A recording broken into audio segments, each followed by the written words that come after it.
Hello and welcome to the Zodiac introduction to some of the features of the calendar application on the iPad. First thing I'd like to take a look at is the actual icon for the app itself.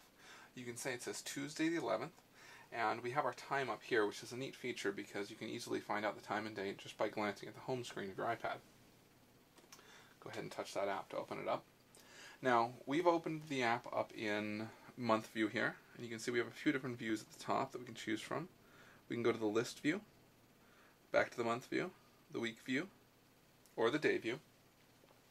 And you can see down here at the bottom, there are a lot of really tiny numbers down here. And you can use those numbers to jump from one day to another very easily. This is all of the days of the month. You also have that feature here in the little quadrant of dates.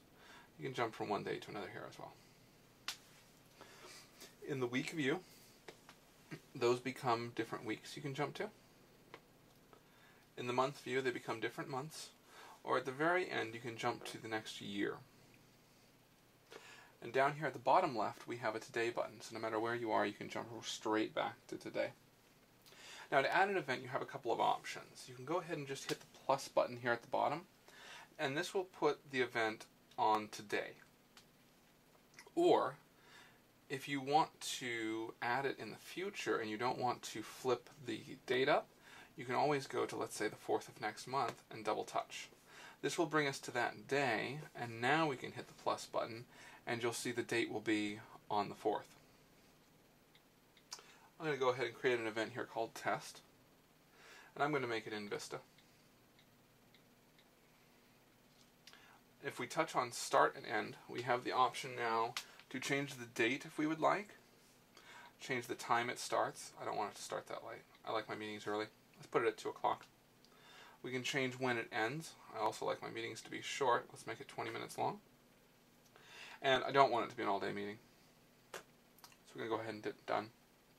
We have the option to set a repeating meeting, so it can happen every week, every 2 weeks, every year.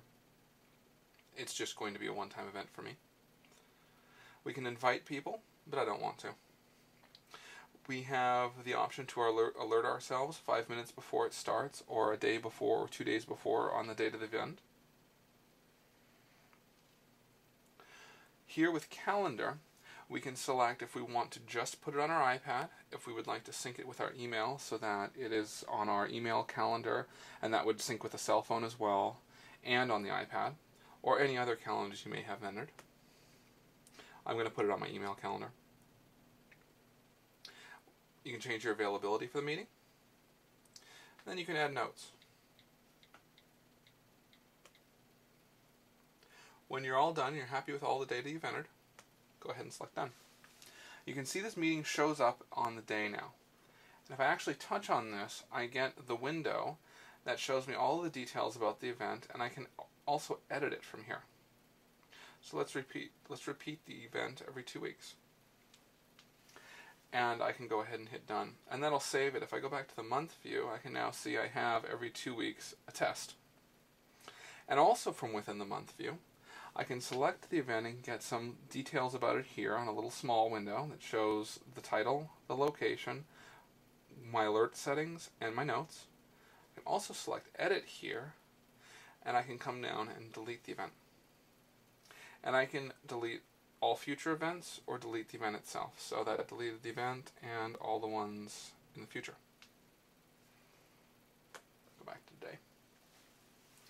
The other nice feature that we have here is if we touch calendars, we have the option to turn some calendars on and off. So right now I'm only displaying my email calendar because that's the only one I want to use. However, you can also display a birthday calendar, you can display your iPad's calendar, you can display no calendars at all and turn all the events off. Or you can sync up any other calendars that you may have synced in here. That is a basic introduction to some of the calendar features on the iPad. Thanks for watching.